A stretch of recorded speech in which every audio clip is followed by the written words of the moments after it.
Bonjour à tous, aujourd'hui nous allons voir la première révolution anglaise à travers la correction d'une étude de cas sur ce sujet. Reprenons très rapidement la chronologie des événements. Donc Charles Ier, comme je vous l'avais dit précédemment, c'est un roi qui décide de gouverner seul, sans le Parlement, qui ne respecte pas la coutume.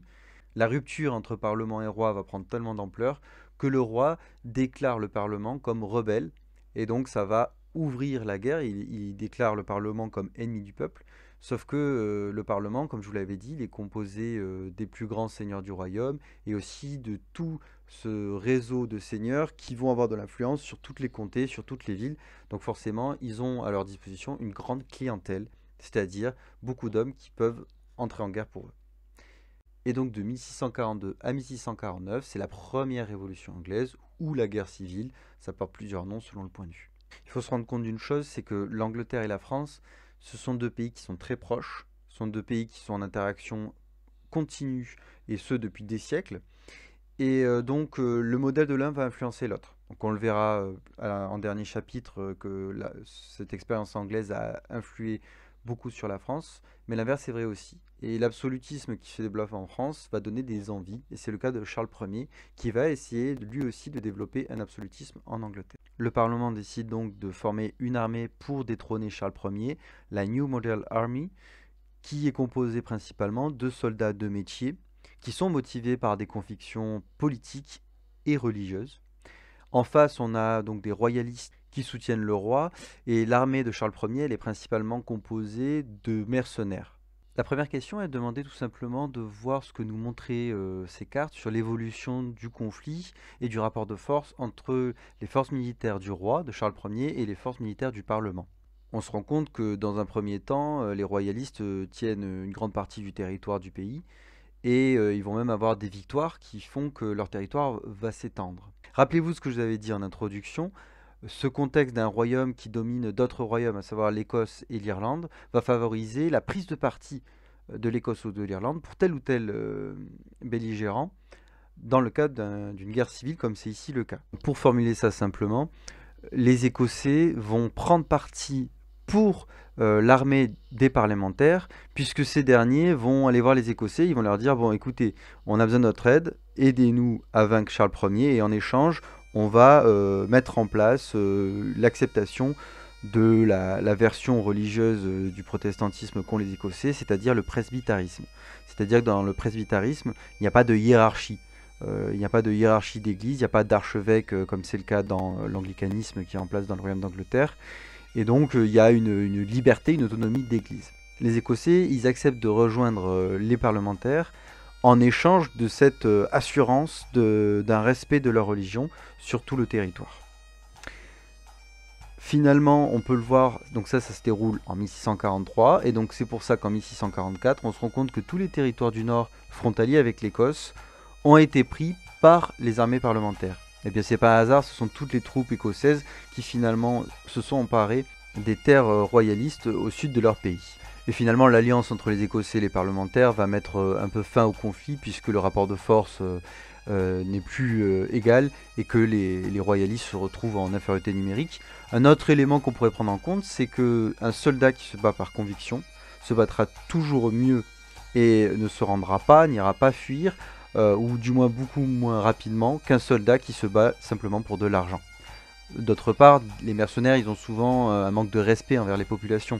Ils vont parfois piller les fermes, ils vont violer les habitantes. Donc cela va agacer les populations locales qui vont avoir tendance à donc choisir l'autre partie. Donc tous ces éléments font que de toute manière Charles Ier il a plus d'argent en 1646 pour lever des troupes, donc il choisit de se rendre. Et c'est assez symbolique, au lieu de se rendre face au Parlement, il va donner sa reddition aux Écossais, comme si c'était une guerre qu'il avait perdue contre l'Écosse et non pas contre le Parlement. C'est-à-dire que même dans sa défaite, il ne reconnaît pas l'autorité du Parlement en tant que contre-pouvoir de l'autorité royale. Pour ce qui est des questions sur l'évolution du pouvoir du roi et du Parlement, nous y reviendrons à la fin de cette première grande partie, donc nous le corrigerons plus tard. Passons maintenant à la correction des questions de la page 199. Donc dans la première question, on vous demandait d'identifier les motivations politiques et religieuses des soldats du Parlement, en s'appuyant sur le document 1. Document 1 qui est particulièrement intéressant, puisqu'il met en scène un dialogue entre un prêtre rebelle et infidèle au roi. Et ce document, il est destiné aux soldats du Parlement. Donc il est là pour justifier ce conflit et pour donner le droit à ces soldats de s'opposer au roi, alors que ça va à l'encontre d'un principe qui existe depuis des siècles, de fidélité envers le roi. Je vous rappelle que dans ces sociétés, s'opposer au roi, c'est un crime très très grave, qui est souvent puni de la peine de mort tout simplement. Comme dans la plupart des rébellions qui vont s'opposer au roi, les arguments avancés, c'est de défendre la monarchie. Ça peut paraître paradoxal, on fait la guerre au roi pour la monarchie. Et ça s'explique parce qu'on avance le fait que le roi, il s'est perdu, il ne respecte plus les coutumes de la monarchie. Et donc c'est pour son bien, pour le bien de la monarchie et du royaume, qu'on doit s'opposer à lui. En France, par exemple, dans des conflits comme la Fronde, où des nobles du royaume vont s'opposer au roi de France, on avance que le roi et la régente sont pervertis par les ministres, par Mazarin, par Richelieu. Eh bien, ici, on a cette même idée. On a l'idée que le roi, il a été détourné par les papistes. Les papistes, donc c'est l'idée des partisans du catholicisme. Et donc là aussi, hein, on voit les craintes des Français, l'influence des Français qui sont catholiques, alors qu'en Angleterre, ce sont des anglicans. Les raisons ici avancées pour justifier ce combat contre le roi, sont des raisons politiques. Donc il combat pour les lois et les libertés de mon pays. Donc là, c'est bien ce que je vous disais par rapport à la coutume. Et pour ceux qui menacent de fonder un gouvernement tyrannique, donc là, c'est contre l'absolutisme de Charles Ier. Et on a aussi des raisons religieuses, puisque là, il affirme combattre pour défendre la vraie religion protestante, donc défendre l'anglicanisme face au catholicisme qui serait mis en place si les armées royalistes triompheraient. Vous voyez dans ce paragraphe, on a la confirmation de ce que je viens de dire. On ne se bat pas contre le roi, mais bien pour le maintien de la fonction royale telle qu'elle est définie dans la coutume, donc pour le maintien de ses justes prérogatives. Et enfin, pour finir, on remet en avant le fait que le roi est très important, bien évidemment, mais qu'il n'est pas au-dessus des lois de son royaume. Et c'est la réaffirmation du fait que le Parlement est plus important que le roi, et donc il faut obéir au Parlement plutôt qu'au roi. Avec, comme on l'avait vu en France, le fait que ne pas obéir à l'autorité, donc ici c'est le Parlement, eh bien ça revient à ne pas obéir à Dieu. Respecter les détenteurs de l'autorité, c'est respecter Dieu, et donc désobéir, c'est désobéir à Dieu, ce qui est une chose extrêmement grave dans ce contexte. Donc de manière générale, on pourrait dire que c'est un combat de conservateurs, que cette rébellion face au roi, elle se justifie par la défense des coutumes, c'est-à-dire que le roi n'est pas un roi absolu, qu'il y a un parlement, il y a des lois à respecter, et il y a l'église protestante, l'église anglicane, qui doit conserver son influence et qui doit rester au pouvoir. La dernière phrase, elle affirme bien l'idée que c'est une mission divine, hein, que ces soldats, ils obéissent à Dieu en s'opposant au roi. Dans la deuxième question, on vous demandait d'expliquer ce que signifiait pour le roi cette phrase surlignée en jaune. Et ce qui est important de comprendre, c'est que cette phrase, elle positionne le roi en tant que traître. C'est-à-dire que le roi, il est nuisible à la société, il est nuisible au royaume d'Angleterre, puisqu'il veut renverser la bonne religion, la religion anglicane, et il veut la ruine de son peuple. En tout cas, c'est ce que met cette phrase en avant. Donc en fait, le roi est l'ennemi du peuple. C'est un devoir de s'opposer au roi, c'est bien mis en avant. On a une idée qui est très très importante, on le verra plus tard dans le développement du contrat social, du droit de s'opposer à un monarque s'il n'est pas bénéfique, s'il ne respecte pas le bien commun. Mais ça, on le verra plus tard. Mais on a cette idée que voilà, le roi, on est forcé, c'est un devoir de s'opposer à lui, puisqu'il menace finalement la liberté et le bien-être des sujets du royaume. Pour répondre à la troisième question, c'est-à-dire compléter ce schéma pour bien comprendre les enjeux du procès du roi, reprenons le fil des événements. Donc, Charles Ier a donné sa reddition aux Écossais. Donc, Charles Ier est entre les mains du Parlement. Et il y a une tentative de négociation en 1647. Il y a donc une tentative de négociation entre le roi et le Parlement avec un projet constitutionnel. Donc concrètement, c'est un projet qui retirait beaucoup de droits au roi, notamment le contrôle de l'armée et de la politique étrangère, pour éviter justement toutes ces guerres coûteuses qui sont parfois soldées par des échecs. Donc Charles Ier, il n'accepte pas du tout ces propositions et il essaye de retrouver l'ascendant en formant une alliance avec les Écossais. Donc, hein, comme je vous disais, les Écossais, les Irlandais, ils vont souvent permettre d'alimenter ces conflits civils.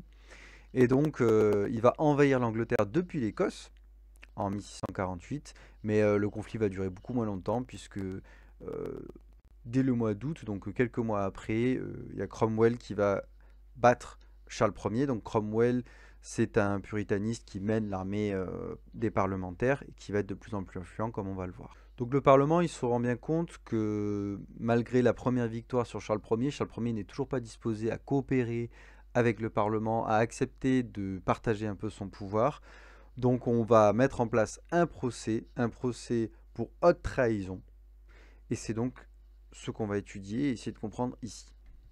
Un procès pour tyrannie, trahison et meurtre. Donc on accuse le roi de tyrannie.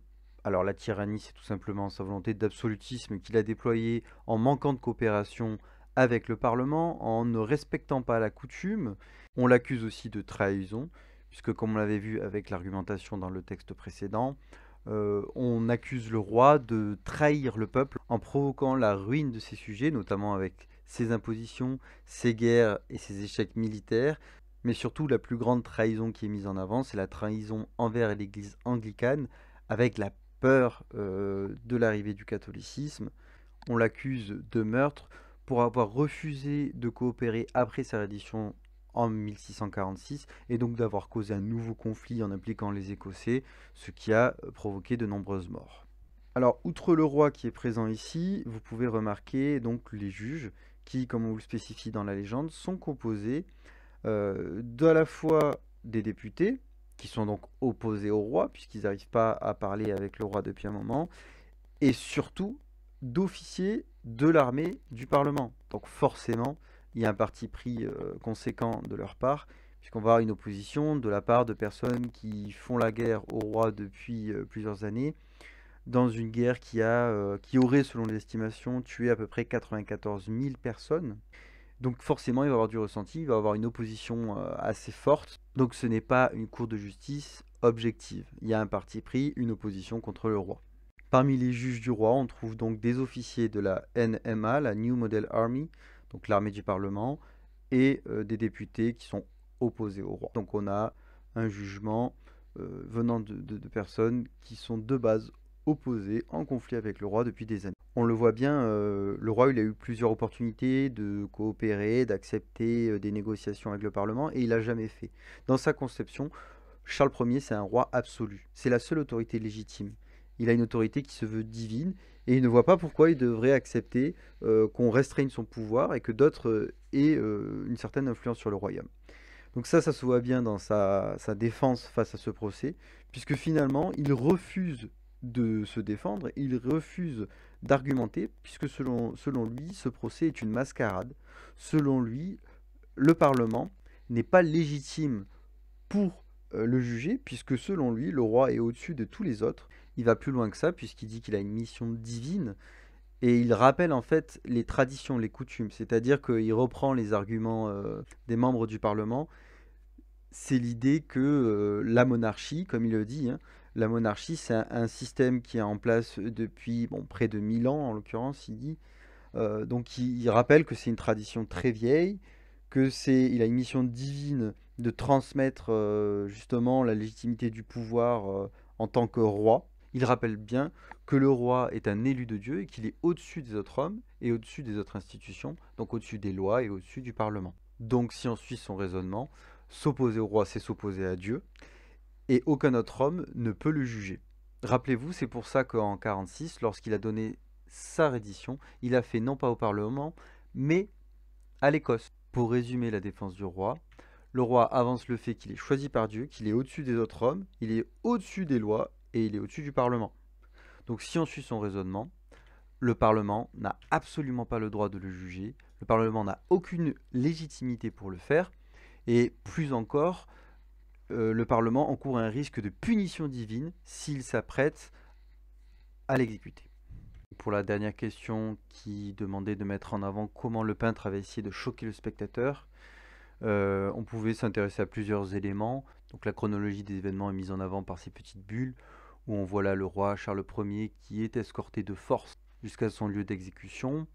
On a ici donc un général de la New Model Army qui tient fièrement la hache qui a exécuté le roi avec la tête du roi, pour mettre en avant la culpabilité de cette armée et de ses dirigeants qui ont agi de façon barbare. La barbarie, elle est mise en avant par par cette scène, le sang qui est mis en avant, le fait qu'on montre la tête à tout le monde, le fait qu'il y ait une fierté donc d'avoir la tête du roi comme un trophée. Et c'est dans la réaction du public qu'on va voir à quel point c'est quelque chose de choquant. On va voir des personnes qui sont en train de prier, une femme qui est évanouie, donc que le public est choqué, que l'événement dépasse les personnes qui voient cet événement. Il faut se rendre compte que ce conflit, il a tué, je vous l'ai dit, près de 100 000 personnes. C'est un conflit qui a remis en question des principes millénaires. Et donc c'est un véritable bouleversement pour les sujets anglais.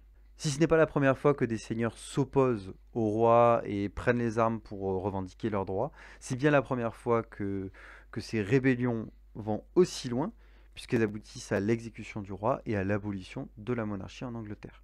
Donc c'est vraiment une rupture très importante qui se passe au XVIIe siècle, donc c'est tout à fait inédit en Europe.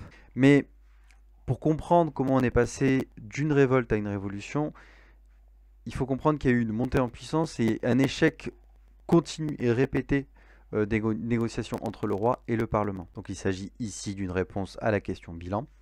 On essaye de comprendre comment on est passé d'une révolte à une révolution. La grande différence avec le Royaume de France, c'est qu'en Angleterre, les grands nobles et la noblesse locale peuvent participer à la vie politique en acceptant l'impôt, en votant certaines lois, en acceptant les impôts du roi, à travers le Parlement. Donc on a une grande différence, ils sont beaucoup moins enclins à accepter de l'absolutisme, puisque la mise en place de l'absolutisme revient à réduire leur pouvoir et leur influence. Ce qui à la base était une révolte contre le roi pour conserver la tradition et surtout pour conserver la foi anglicane et ses droits, c'était un argument très important. C'est devenu une révolution lorsque le roi, n'acceptant aucune négociation, même après sa première défaite, les membres du Parlement se sont rendus compte qu'il n'y avait pas de compromis possible. Et donc, ils l'ont déclaré traître et ont vu en lui une menace contre les coutumes et le bon fonctionnement du royaume.